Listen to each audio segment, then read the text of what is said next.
Good afternoon, everybody. It's good to see you again, and happy bank holiday. Although it's quite strange thinking it's a bank holiday at the moment because most days seem the same, don't they? We hope you've enjoyed the series we've been doing on the Psalms. We've actually finished that last week, and we're going to have a week off. And next week we're going to start another series, just looking at some of the hymns and the stories behind their authors and how they came to be written. If anyone's got any particular hymns that they like, do let us know. We'll see if we can dig out the story from those hymns. But we thought we just have a chatty week, really, Carol and me. And I'd just like to begin today by just trying to update you on some of the things that are going on in the parish, because I think when we're all in our own homes, it's very easy to forget that the life of the church goes on. And maybe one of the most obvious things have been these online recordings, which has been a new venture really for both Carol and myself, and quite a steep learning curve. And again, many thanks to Elaine, who's really, I think, helped us through this whole process. And we have just been quite amazed how many people have been tuning in. On average, I think on Sundays, we're getting about 250 people watching our service, which is more than double who are in church, and probably 80 or 90 people tuning in to the evening meditations. So it's really been quite humbling and quite encouraging, I think, how that's all been going. I hope you enjoyed Sunday's service particularly. It was lovely to have David play. He's recorded some new things, and we're actually going to be putting that music in as we go along. I think pastoral care has very much been continuing as well. Carol and myself have been trying to just ring round people and encourage them and check everyone's okay. And I know many of you are ringing each other again, which has been really encouraging. Our select vestry have been emailing and discussing a few things via email. And again, Roy and Joyce have been very busy, I think, just trying to get people's envelopes in and keep the money coming into the church and the bills being paid. And many thanks to everyone who's set up standing orders or rung Roy to go and pick your envelopes up or sent him checks. Please do keep those envelopes coming in. Roy is very happy to go and visit you and pick envelopes up if you're just storing them up there at home. If you were very observant, you'd have noticed that we were recording Sunday's service just from a different point in the church. That's because at the moment the church is actually full of scaffolding.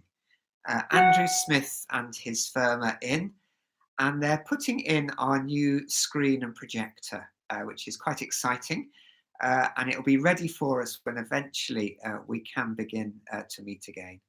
And they're also putting in some new microphones for the choir so that the choir can be better heard. So there will be just a few changes, but the screen will be very unobtrusive.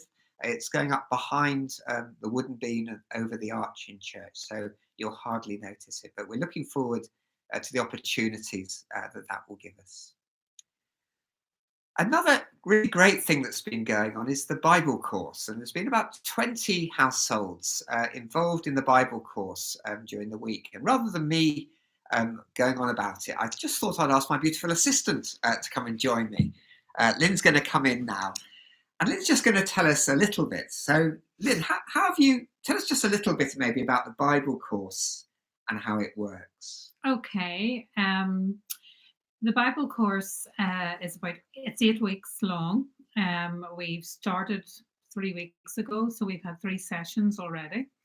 And it's based around a DVD. The idea is that we watch the DVD on a Wednesday night at whatever time suits us, which gives us enough time to think about it before we actually meet on a thing called Zoom at 8:30.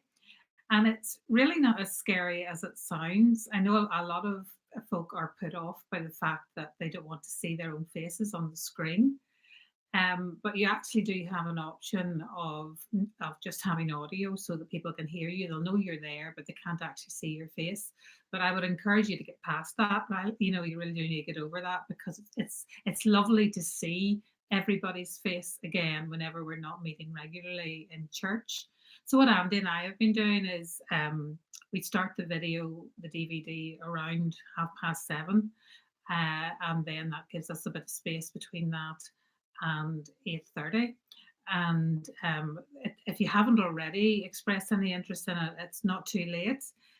Say we've only done 3, and it's really easy to catch up. What will happen is you contact Andy, and if you have access to the internet, he'll send you a wee link, which you literally just click on and download the Zoom app. He'll explain it all to you. And it really is with a click of a button, you will be able to meet up with your friends and a few of us that are doing this. The other alternative also is if you don't want to do the Zoom bit, is you can still have the link to the DVD so that you can watch it at home and maybe send us some feedback as some of you are doing by email. Brilliant. And how have you found the course yourself then? What have you been getting out of it? I think it actually is really good. It's like me, you're maybe not as familiar with the Old Testament. I must say I'm not. I would be more familiar with the New Testament. New Testament and Psalms are probably the ones that I would turn to more frequently. And I have often tried to begin in Genesis and work the way through myself, and have given up and I'm very successful. But this is actually it's described very clearly, and puts them everything in a timeline in a chronological order, which helps you really to understand the process from the beginning of Genesis. So far, I have found it really, really helpful. And what's also really helpful is the observations that other people are making as well. What they have got out of it is often very different to what I have even seen in what I have been studying. So yeah, I think it's been Fantastic. really good so far. Great. You're going to stay with us while we carry on talking? No, I'm going to go over there. Okay. Bye, everybody. Thanks, Lynn. So that's the Bible course. Do let us know if you'd like to join that. The other group that's been meeting by Zoom is our youth club, our youth group. We've had 2 meetings now with our young people. The first meeting we had a scavenger hunt, which was great fun, where they got different things from the house. And the second meeting we've had just yesterday actually, and we've had a quiz together, which Aaron, one of our leaders, did. And it's a great chance just to keep in touch with our young people. They're all a bit bored, I think, and struggling with the lockdown. And so it's good just to meet with them and encouraging them. This week, our magazine again is being printed. And again, real big thanks to Harry, who is doing that for us. And again, Roy's been very involved in actually posting that out to you. We're hoping that will be in the post by the end of the week for you. It's the only way we can keep in touch really with everyone in the parish. So if you have anything you'd like to put in, it needs to be with Harry by tomorrow, please, as he's putting it all together. So you'll have to get a move on with that. And just the final thing to update you on is my Mount Kilimanjaro challenge. And again, it's been fantastic to see how generous really people in this parish are, and my friends and family as well. Believe it or not, I set out hoping we'd raise about £500, and so far we've raised over £2,700, which is really quite humbling. So just thank you all so much for your generosity. I've now completed 1,200 flights of stairs, so I'm over halfway up the mountain. That's over 3,000 meters. The stair carpet is bearing up. My knees are a bit stiff, but so far so good. But thank you very much for all your encouragement with that. So even though we can't meet together, as you can see, the life of the parish continues. God is still moving among us. And do just keep encouraged, because God is doing that new thing with us at the moment. Our church is still continuing to meet and grow, and more people are connecting with us at the moment through these online services. So I'd just like to leave you with a verse from the Bible. And again, I did my thought for the day on this a few weeks ago, but it's one of my favourite verses, and again ties in well with my running up the stairs at the moment, from Hebrews 12. Therefore, since we are surrounded by such a great cloud of witnesses, let us throw off everything that hinders and the sin that so easily tangles. And let us run with perseverance the race marked out for us, fixing our eyes on Jesus, the pioneer and perfecter of faith. For the joy set before him, he endured the cross, scorning its shame, and sat down at the right hand of the throne of God. Consider him who endured such opposition from sinners, so that you will not grow weary and lose heart. So keep running with perseverance that race, my brothers and sisters. Don't grow weary, don't lose heart. God is with us and God is still moving here. And I just want to finish with a final night blessing by a man called Malcolm Duncan, who's a Elim minister in Dundonald.